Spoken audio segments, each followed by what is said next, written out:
Did I build this whole thing out just so you wouldn't have to stare into my room anymore? Yeah, I did. I also have a candle like right under here, which is probably not fire safe, but whatever. So the EP is not technically out, but it is. I didn't know how long CD Baby was gonna take to upload, so I did it for next week. But it literally set me like, we're just delivering it to the platforms that day. The day that I bought it, paid for it, is the day that it was ready to be available, or be distributed. Anyway, that's besides the point. It's coming out on Friday on Spotify, Apple Music, Pandora, wherever you stream music. Regardless, thanks everybody who listened on YouTube, and if you didn't, you should. I mean, I can't force you to do anything, but I would really appreciate it. I'm just excited for you all to listen to it, obviously. I think since the inception of this channel, I have been working on this godforsaken project, and it's finally finished-ish. Yeah. I'm not gonna let myself celebrate too much until next week, but I also still have so much to do. Obviously, the bulk of my procrastination was making this, because I had everything ordered. And as you saw, I had a lot of boxes. I got some of the stuff at Michael's, and the guy from the checkout line was like really nice. I was just talking about like prop stuff because I guess he did too. Anyway, really nice conversation. Also, thank you, May. May. Thank you, May, for commenting about the lights. I have these, which are in the back. If you guys are interested in these, I recommend getting them because look how tiny they are, one. So obviously we know I just put these in the Moon Eyed Man. I carved a hole and I put them in, and I'm gonna blind you. Are you ready? They are so freaking bright. It's crazy. I thought I would take you through Tales from Somewhere Along the Appalachians. So as we know, this is like focused on 3 creatures, as I've said multiple times. We're gonna call creature 1 the Moon Eyed Man, who I actually conveniently have with me. I put a hat on him so I wouldn't be as scared when I see him in the night, because I have hats literally everywhere. I have so many fucking hats. He looks a little goofy with the eyes. They're just gonna take him out. So this is him. He's actually here. This is one of the creatures from Tales from Somewhere Along the Appalachians. I don't think I'm gonna go too much into the lore of like what these creatures are. If you're interested, look it up. I mean, there's like rabbit holes you can fall into, so I'm not gonna speak too much about that. Sorry. He's gonna be right here. Even if you don't see him, trust, he's right next to me. And then we have creature number 2, which is the Mimic. And the third and final creature is No Face. And like I said, the Mimic is that like vocal, like be who you want, say what you want me to say, and No Face is that more physical chameleon. But I'm just gonna talk about some of the songs because I figured why not. And so I would say like I said, even though technically the third creature, I'm literally not trying to be elusive, but I'm challenging myself with this story to not really tell you guys what it is. As they say, that's kind of what you need to do, show, not tell. So I'm going to try to show you guys the story, and if nobody gets it, I'll just tell you. But for now, there's no element of surprise. There's no like grandeur behind my elusiveness. I just really want to challenge myself to convey the story the best I can, not just tell and then and fall back on that. Is that making sense? So I'm not really gonna say what it is for myself, for a personal challenge, but I will talk about the songs. So Moon Eyed Man, obviously about the Moon Eyed Man, but the other main focal point in that is we'll just say Mina. The 2 songs I would say center around the Moon Eyed Man, but specifically Mina, are obviously Moon Eyed Man, but also March of the Split Stomach, which I don't know if I told you guys. I think I started to make a video and then I never did because I guys, I get in front of this camera a lot, and I yap and yap and yap, and I don't subject you to a lot of it. So honestly, you're welcome.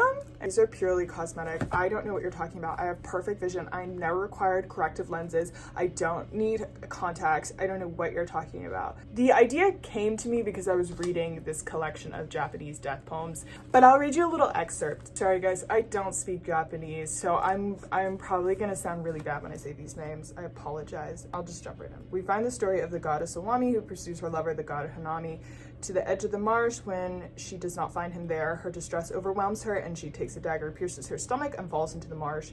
The story is told apparently as an explanation to the place's name, Marsh of the Split Stomach. Yes, I dog-eared the page. Get over it, okay? Anyway, I was reading that and I just loved the name, Marsh of the Split Stomach. I thought it sounded so cool. But obviously, like, Moon-Eyed Man and Marsh of the Split Stomach are, I would say, everything is me, but I'm just going to obviously personify them as characters. But Marsh of the Split Stomach and Moon-Eyed Man are both told from Mina's perspective, where it's almost this lover tragedy, but also in that more so of the tragedy of like the lover, where it is in Moon-Eyed Man, it kind of transforms into this inward ness. And I will talk about certain elements now that it's out. I guess you can listen back to it. I did want to play with this feeling of, you know, church and like almost like that sort of like choral aspect to it, but again, I'm only one woman, so I do try. I don't know if it's good all the time, but and I just kind of wanted it. And honestly, when I made the track, I really loved the track to Marsh of the Split Stomach, but I was a little put off because it did at the end sound a little Christian rock band, and you know what, it's just the vibe. I think if you didn't know, there's actually nothing written on this is all for show, but there should have been. Like being really scatterbrained right now, I'm sorry. And then we go into Mimedy. Like I said in a previous video, I was really inspired by Punish and August Underground. I almost wanted it to be like whale sounds and like, you know what I mean, where you're like in the ocean. I just tried to do whale sounds, but I most definitely cut it out. But I just kind of wanted it to be something like lurking in the water. Not much to say about No Face. With Noise, I tried to do like a chant thing, but I was driving myself crazy because when I tell you that I had like 8 versions of that song with different levels of the chant, but there are a lot of audio tracks of me just saying noise, the word noise, over and over again, of differing levels of intensity and volume and whatever, and it was driving me crazy. It was actually driving me, what is the definition of insanity? Doing the same thing over and over and expecting different results. That's what I was doing, and I kept on and I finally just had to be like, it actually doesn't, I can't anymore. It is what it is. Like I said, I'm trying not to talk too much about the story for my own challenge, but I will say that there is, like I said, that journey inward, and that, you know, in versus out, pessimism versus optimism, reality versus hope. And I will say, as you fall further into listening, it goes, you kind of retreat in more and more and more. And actually, one of the things that I've always like loved is I took okay, don't fucking judge me. I took a Tolkien and Lewis class, and we like read like obviously like a lot of works from Lewis, but mainly like Narnia, and then we read the Lord of the Rings and kind of studied it, whatever. But they talk about in the Lord of the Rings, like one of the things that we studied was how a lot of things return to ruin, and sort of like that being the state in which, oh my god, the Moon-Eyed Man, we are introduced to the world in Lord of the Rings. And I love that idea of like ruin, like returning to it, not devolving into it, if that makes sense.